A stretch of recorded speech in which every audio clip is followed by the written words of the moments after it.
जी हाँ दोस्तों, नमस्कार। मैं फिर से आज पटना में मौजूद हूँ और हम लोग के साथ एक पटना के जाने माने वकील हैं जिनका नाम शिवनंदन भारती सर बताया जाता है।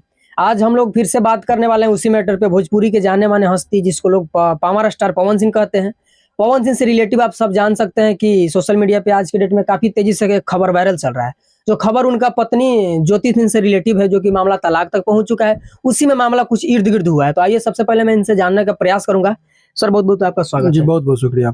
तो कहीं ना कहीं आप देख सकते हैं कि एक मियाँ बीवी का झगड़ा है और ये झगड़ा आज से नहीं बरसों दिन से मन हर घर की बात है। तो इसी क्रम में आप देख सकते हैं कि सोशल मीडिया पे आज के डेट में एक खबर तेजी से वायरल चल रहा है कि पवन सिंह और ज्योति सिंह के बीच में जो है लफड़ा था तलाक वाला, उसी मामले में ज्योति सिंह का एक बयान आता है सोशल मीडिया पे। और उस बयान में ज्योति सिंह बोलती है कि किसी गंभीर आरोप जो कि प्रेग्नेंट के बारे में पवन सिंह से रिलेटिव कुछ बात ऐसी बताती है जो कि एक घिनौनी बात है, जो हम आप सबके बीच में बताने में हिचकिचा रहे हैं। तो आप सब जानते हैं ये खबर जो है काफी तेजी सोशल मीडिया पर वायरल चल रहा है। तो सब लोग आप सब ई खबर से रूबरू होंगे। तो आइए मैं जानने का प्रयास करता हूं सर से कि क्या इस प्रकार से खबर बोलना या फिर खबर वायरल करना कानूनी अपराध है या फिर सामाजिक तौर तरीके से देखा जाए तो क्या सही है?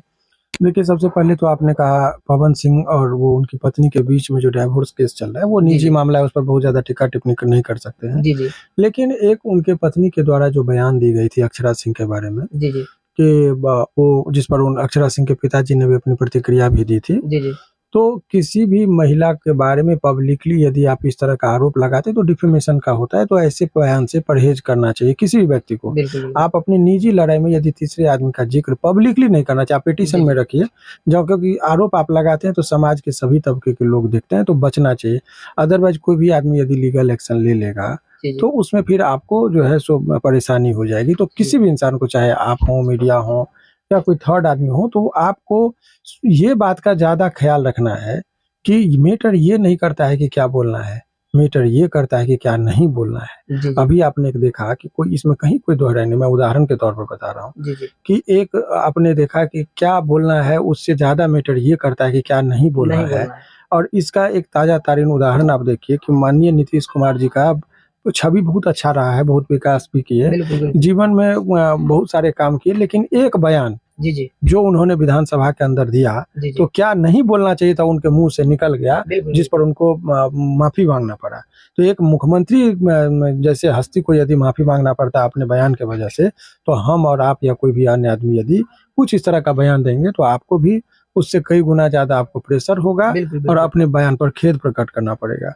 इसीलिए किसी भी इंसान को कोई भी बयान देने से पहले सोचना चाहिए, समझना चाहिए। जज्बाती होकर जी जी आप अपने निजी लड़ाई के आड़ में यदि किसी तीसरे आदमी का नाम ले रहे हैं जी जी तो सदैव इस बात का ध्यान रखें कि आपको अमर्यादित भाषाओं का उपयोग किसी अन्य व्यक्ति के लिए नहीं करना चाहिए। जी जी सर, कहीं ना कहीं आमतौर पे अगर देखा जाए सर, तो पवन सिंह और ज्योति सिंह का कुछ ही दिन उपरांत एक पारिवारिक संबंधी यानी कि कहा जाए सर तो सामाजिक तौर तरीके से शादी हुआ था और दोनों एक शादी के घेरे में बंद कर 7 जन्म के लिए दोनों वादा लिए थे। तो कहीं ना कहीं सर देखा जाए तो आमतौर पे इस प्रकार से पति को पत्नी से दूर होना और पति को पत्नी से दूर होना कहाँ तक उचित है सर?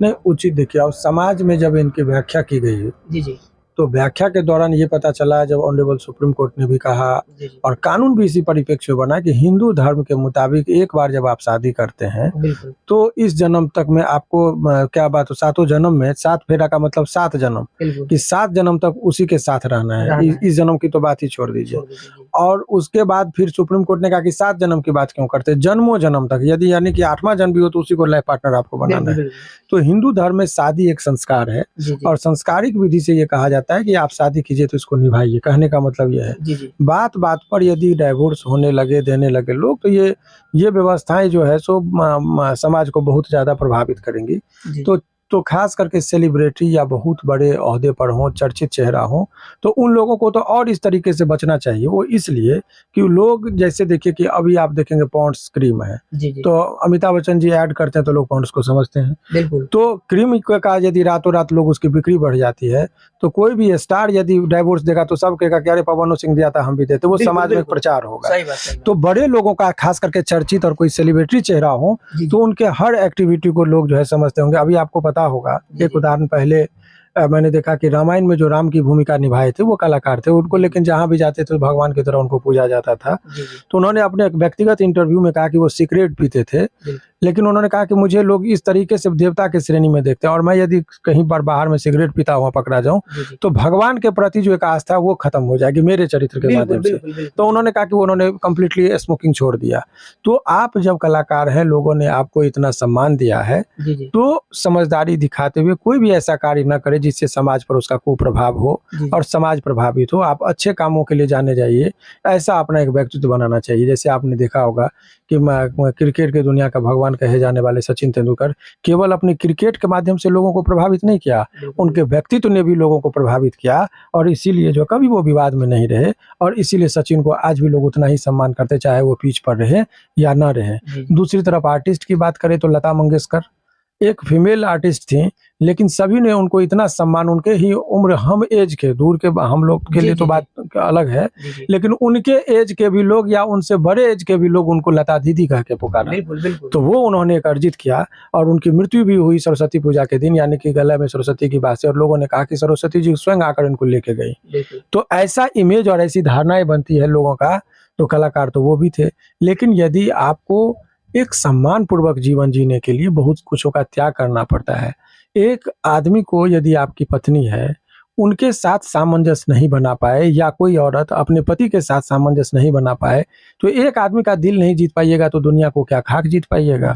इसीलिए किसी भी इंसान को, चाहे वो मर्द हो या औरत हो, हर इंसान को एक दिल जीतना होगा। वो पहले है अपना घर, अपना पति, अपना परिवार। यदि यहाँ पर आप घर जीत लेते हैं तो दुनिया आपको जीतना आपके लिए आसान होगा, लेकिन दुनिया जीत कर आएंगे और घर में यदि हारे होंगे तो कभी भी आपको वो सम्मान नहीं मिलेगा। इसीलिए दो बात बर्दाश्त करके भी सामाजिक जीवन को ज़्यादा महत्व देते हुए सभी लोगों को अपने कर्तव्य का पालन करते हुए लड़ाई झगड़ा से दूर रहना, यही ज़्यादा समाज के लिए भी अच्छा है और कोर्ट कचहरी के लिए भी अच्छा है। तो देख सकते हैं कि सर कह रहे थे कि अगर कहने का मतलब है कि चरित्र पे दाग अगर लग जाता है तो कहीं ना कहीं नहीं छूटता है, अगर कपड़ा पे दाग लग जाती है तो छूट जाता है। तो आप सर का बात से आप सहमत अगर हैं तो कमेंट में अपना राय जरूर दीजिए। फिर मिलते हैं नेक्स्ट वीडियो में। मैं आपका मित्र कमलेश यादव और आप देख रहे हैं Q4U। नमस्ते, वेलकम, स्वागत।